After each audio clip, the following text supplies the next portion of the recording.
Everyone who considers Christianity brings heartfelt questions and intellectual objections born out of real-life experiences. They're looking for answers, but even more, they're looking for a safe place to ask their questions. Join me as I meet with a group of people who don't believe in the Christian faith to discuss 6 of the most common objections to Christianity. Welcome to The Reason for God.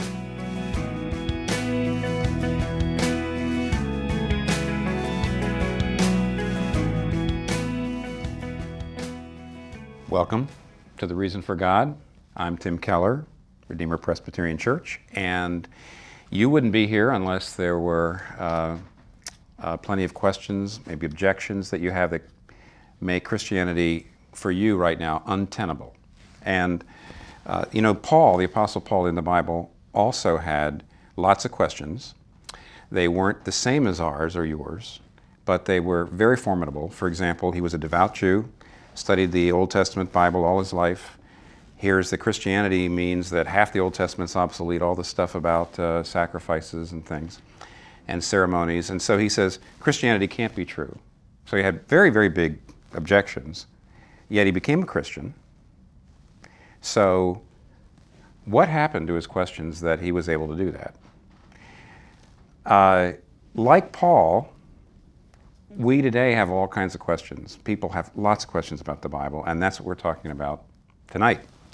And in fact, this is the question we're going to be discussing. Many people say that the Bible's filled with good things, but they ask, isn't the Bible a myth? And hasn't science disproved Christianity? Many people say that though there's many good things in the Bible, you can't treat it as authoritative, because in some cases it's just mistaken. It's either scientifically inaccurate or historically unreliable or culturally regressive. And yet Christianity says you have to believe the Bible, you have to not only believe it, but you have to trust it and take it into you and into your heart, and it changes you. So that's quite a big difference between what most people think about the Bible, what Christianity says about the Bible. So the question is that possible? Let me just ask you to start, how do you feel about the Bible? What do you think about the Bible? I'm not sure whether people believe in the Bible through rational scholarship or study. For instance, I'm Korean. I grew up going to church. Most Koreans I know grow up going to church, and I feel like a lot of times their belief in the Bible and in Christianity arrives from that cultural pressure. It's unclear to me whether they've really thought it through. I'm Japanese American. It's probably, I think half the immigrants of Japanese American ancestry or Japanese ancestry in the US are either Methodist or Buddhist. But I would say probably 80 to 90% of them actually go attend those churches or temples for social reasons, which is a big reason. I mean, I actually went to Methodist, it's probably a lot, Presbyterian, Catholic, I don't know what. I went to a whole slew of Christian churches. I remember sticking pictures of Jesus on stuff. And then my dad shifted me, actually, or all of us, to a Buddhist temple toward high school, late elementary, because he was actually not a non-believer. He was not Christian. He was actually anti-Christian. And he wanted us to think about our spouses coming from the Buddhist religion. But it was just social. It's a social thing. My biggest problem is God is an omnipotent being. In fact, the problem of omnipotence, is really tough for me, and sort of logically, philosophically. That puts him on the hook, doesn't it? If he's omnipotent. Yeah. Well, it also means he can do anything. He can create a history or a sort of. He can create fossils. He can create. Create anything, any impression, or he can do anything, basically. I think it's interesting that there's this opposition between myth and truth. I don't think that necessarily has to be the case. Some myth is maybe something that we all imagine collectively. If I have an idea about something and if we all kind of believe in it, then that's something that maybe could be a mythic tale. But I don't think it's necessarily necessary for it to be factually true in order for it to be important. I wonder if the question isn't in itself a trap or a dichotomous setup from the beginning. I'm a big believer in that the answers you get are shaped by the questions you asked. I think for me, it's really important to be clear on what we mean by particular words, because in the end, we're empowering, particularly I think in the Christian religion, we're empowering words to mean so much. For me, it says, did Jesus come, die on the cross, or did he not? And for me, that is very important. That's the most important because it holds all these ramifications with it. If he did do that, then that changes everything, as opposed to if he didn't do that. I think that, to be part of Christianity, part of being part of Christianity is to accept the whole Bible as for what it is. And I think that that's something that I can't support. I think the essence of the question is asking, do you think the Bible is true or not? Whereas myth is sort of the way we say false.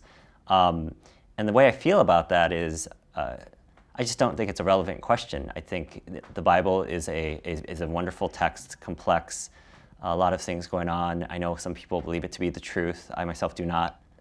I have a question for you, though. Like, do you believe in something larger than yourself, then, or larger than our immediate material world? I definitely do. I believe that there are a whole, whatever thing out there that we do not have the capacity to understand. I don't necessarily make that into a human being-esque type person, certainly male, bearded, or whatever manifestation is. I think it's, there's a very sort of scientific way I understand things beyond what I understand. Actually, I'm curious, and why do you believe that? I mean, Eunice Why do I believe? Eunice is right. Plenty of folks don't believe in anything beyond the material. So I'm curious why, you say, I know there is something, and I'm just curious why you know, or how you know. Well, I don't know I know, but science brought me, I would believe, to belief in faith. I believe in faith. Now, what does that mean? Absolutely. That's interesting. The highest harmonics of science, you realize that science in of itself is a theory. It's a myth. I mean, it was crazy when my college teacher in chemistry class told me, by the way, this is not real. I'm like, what are you talking about? It's like, we don't really know molecules or atoms exist. It's all theory. And I'm like, oh my gosh. So I actually think science, in a way, I see it also as a religion, and in of itself should be scrutinized. Emotionally, I'm drawn to Christianity. It fulfills voids in my life or needs or gaps that I need filled. So in that sense, it does. I think the way I look at the Bible is definitely more scientific. Evolution is very crucial for me. It being able to mesh into the Bible properly, because I definitely believe in evolution. So if the Bible says evolution does not exist, then I feel it loses credibility. So that's definitely critical for me to believe. And I definitely feel like there's a burden of proof on the Bible to make Christianity true. Science can't give you meaning in life. It can't tell you right and wrong. It can't tell you what to do with your guilt. So there's plenty of things that the Bible claims to have the answers for that science couldn't give you the answer for. Science is designed only to give us really numbers. I mean, that's primarily what it's designed to do. But if we use the same criteria, science can't tell us what love is, just even between people. It can't give us that. Totally agree. Well, I think the I don't know what you call the dichotomy between science and religion, between myth and reality, or myth and truth. I don't know, it seems to me that there's a lot of misunderstanding about it on both sides. They're almost like two kids in a schoolyard kind of accusing each other, basically, or sort of claiming territory in some sense. And I think for me, science is a methodology. It's a way of exploring reality. It doesn't necessarily make assumptions or come to a final conclusion about what is reality and what is not. So, other questions about the Bible and belief in the Bible? I guess one that I have is there's a lot of miracles that happen in the Bible, but yet I've only been alive for 25 years. I've never seen like a miracle along the what happens in the New Testament. Mm-hmm. I guess just two things, two ideas. One is that actually, if you read the Bible, you don't actually see miracle every chapter. Mm-hmm. There are periods of miracles when God's doing big things. So I don't think the Bible teaches that miracles happen all the time. They tend to come in swarms. The only thing I'd say about the miracle is you couldn't say miracles are impossible unless you could disprove the existence of God. See, if there is no God, if there is a God, I should say, then miracles have to be possible. You can't disprove God, and therefore you have to at least philosophically be open to a miracle. But the problem with science is science assumes a natural cause for everything. That's how it does its work.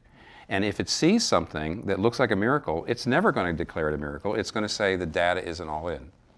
And so it by definition, could never see a miracle even if it was there. That's its job. So if there is a God, then there has to be at least the possibility of miracles. So I have to be open to it when I read it in the Bible, I think. But how does that make it any more true in the sense of the things that actually did happen, whether Jesus sacrificed himself? Because I'm not sure if there's evidence for that. Oh, you're asking about the evidence? Well, I think let me give you a response, and we'll see what you all think of it. If you go to the places in the New Testament where the Bible describes the life of Jesus, that's the four Gospels, Matthew, Mark, Luke, and John. That's the best place to start and ask the question, did this really happen? Is this true? Did these things happen? And there actually is. I'll give you a real quick survey of the reasons why you can rely on the historicity of those passages. So for example, the Gospels were written not 100 or 200 years after the events. They were written within the lifetime of the eyewitnesses. Matthew, Mark, Luke, and John were all written within 30 to 50 years after the events of Jesus' life. And Paul's letters were written 15 to 25 years afterwards. And because of that, you can't just make up wholesale fabrications. 40 years ago I was in college, truth may be told, and I remember college pretty well. So if somebody came along and said, on your college campus this and that happened, and I was there, I would say, no, it didn't. So it's 100 or 200 years later, when everybody's dead, you can just make things up. But Matthew, Mark, Luke, and John were written too early just to make things up. Secondly, the eyewitnesses are actually often named in the book.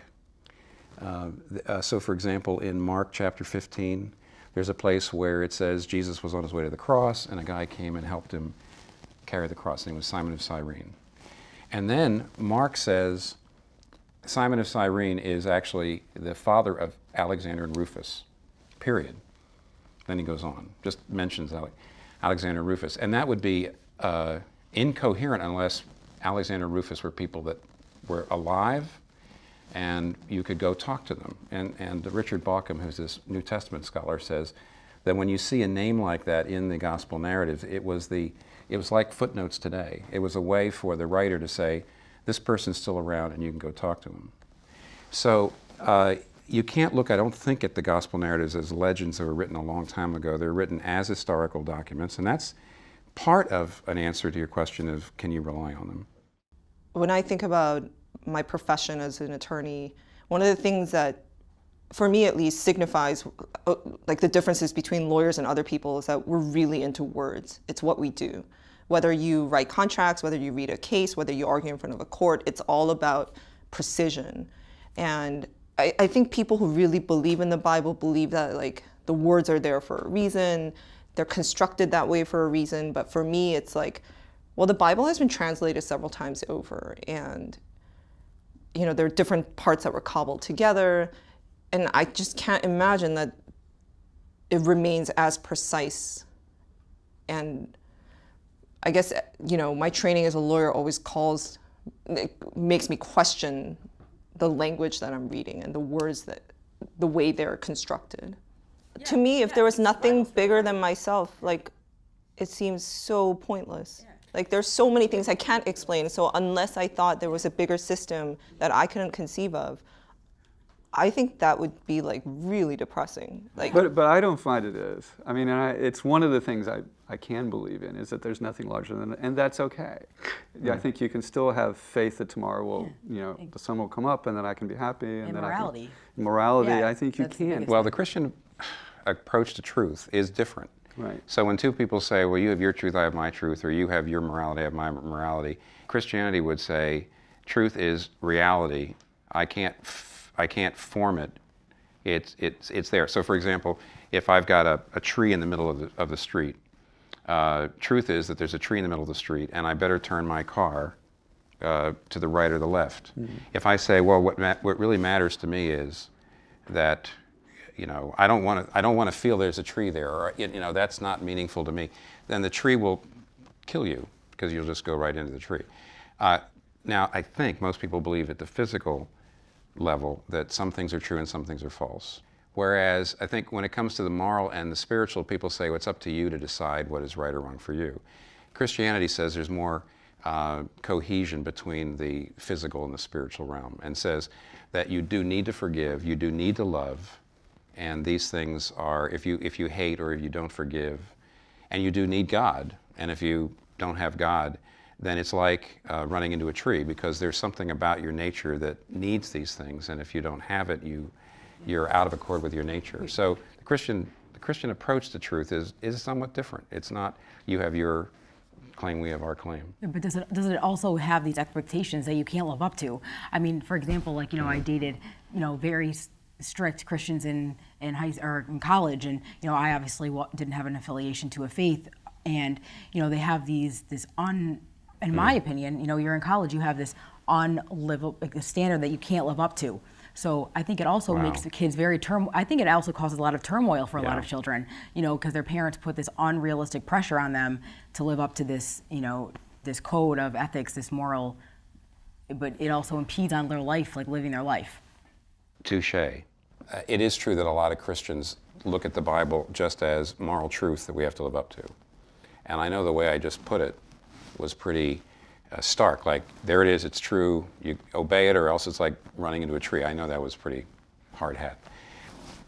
But part of the truth of the Bible is that God forgives, that the whole reason why Jesus comes into the world is not just to kick you into shape. The reason he comes into the world to die, why is that important? It's to forgive you for your sins, so that you're actually saved not because of what you do, but because of what he's done, which on the one hand shows that truth is important, but the heart of the truth is that you're not related to God, this is the Christian gospel, by living a good life and by attaining to something, but by recognizing your weakness, your need, your frailty, and trusting in him. So that attitude you're talking about doesn't actually fit with my understanding of what the message of the Bible is. I feel like you could find truth in a lot of things. People find truths in different areas of their lives. I find truth in different things than somebody else might find truth. So I think there's truth to the Bible if you believe that there's truth. I spend a lot more time on the subject wrestling with what is truth, and I found my truth to be that people don't need religion to be moral. What I would say to you is it implausible to you that it might not be true? I mean, would all your work, if someday you had to face the fact that all your work was for nothing, would you be able to do so? So, am I open to the possibility that Christianity isn't true? Right? Is that what you're asking? Yeah. Well, the reasons I believe, so just speaking personally, are both rational and you might say existential. That is, there's two reasons why at this point in my life I feel Christianity is true. One is I think about it, I look at the arguments, I think reasonably, and I feel like on the whole the arguments are very strong, and that's my rational side. I could imagine in a group like this having that, you know, some of my arguments that in my head are strong being weakened, yes. Could I be open to you perhaps in here, you're bright people, dismantling some of my arguments? Yes. The existential part, that is a sense of God's presence, a powerful sense of God's presence, which came into my life after I first was convinced that probably Christianity was true. Then I got into it. Then I had these very strong experiences of God's presence. That's not going to go away very quickly. I'm a composer, and I believe in the world of art, and art is all prefabricated. Someone made it, and it's true for the moment, it's true for your experience. So for something to be real, it doesn't have to be authenticated in some kind of history. So, you know, is it real or is it not? It's more, does it resonate? Does it seem emotionally true? Does it seem spiritually true? And the scientific aspect of whether it's true or false, it doesn't seem relevant to me. Although I'm interested to think about why someone who does believe the Bible needs it to be true as well. That I'm interested in. let me conclude with an observation. If you were reading Caesar's Gallic Wars, which is a historical document, ancient document, and you had to determine whether or not it actually happened, if it was true, or whether it was legendary, you would be objective, because it wouldn't matter to your life whether it was true or not. It doesn't make a difference. However, when you read the Bible, especially if you read the New Testament and you ask, did Jesus really say these things? Did he do these things? Was he raised from the dead? That, of course, if it's true, has a huge impact on your life. And therefore, nobody's really objective. You can't read something like that knowing its impact and be objective. Now, if Eunice someday becomes a judge, if she finds herself having to sit in judgment on a case in which there's a company involved that she is invested in, and therefore the case going this way or that way would affect her financially, she's going to recuse herself because she says, I'm not objective. The problem is, when we read the Bible, we can't recuse ourselves. And therefore, instead of just saying, well, I don't want to go there, we have to read it as objectively as possible. We really have to check ourselves. We may want it to be true, we may not want it to be true, but we, as much as possible, have to look at the evidence and study it very carefully. And what that means is, in the end, that if we are skeptical, we should be skeptical of our skepticism. This was a great time, and I'm really looking forward to the other discussions. Thank you. Thank you.